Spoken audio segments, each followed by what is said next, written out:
How to remove an upper control arm on a Chevy truck. This is a 2007 Sierra. Removing these upper bushings can be a real challenge. Understanding how it works might help. This big nut and bolt is not just a nut and bolt, it's a camber adjustment. As you turn it up and down, it'll adjust the camber. Look closely, you can see a flat spot on the bolt, so when you move it back and forth, this moves everything back and forth here. Sometimes these bushings can completely rust and corrode, so nothing will move. It'll be very difficult to get the bolt out. To even get this bolt to move, I had to put a chisel right in here and pound on it to get it to go this way. I used a metal chisel sharpened on one end. I would put it right in here and pound until I was able to get the bolt. Here on the other side, this bolt is completely seized. On this side, I was able to loosen up the nut. On the other side, it just snapped off. It's so corroded, when I tried to turn it, it just snapped. To get a little more access, I use a torch to burn out the old bushing, all the rubber pieces. I'll pull the bolt out so you can see what this thing looks like when it's dismantled.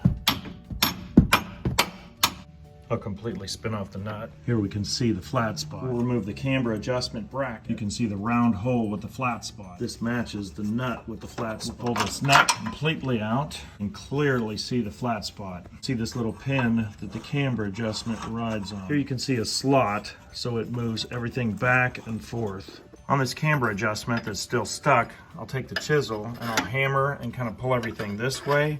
Then I'll take it and right on that nut and hammer it until that starts to move.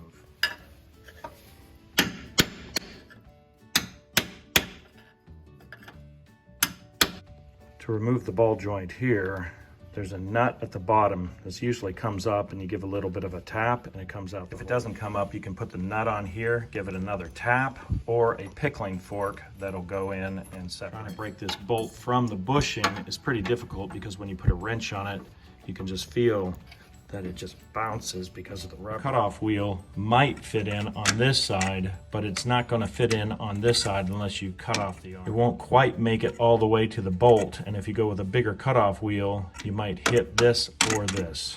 I used a propane torch to burn out the bushing. Now you can see everything starting to You can pry out the bolt and work that bolt out. And we are free. We'll put the new part in reverse order.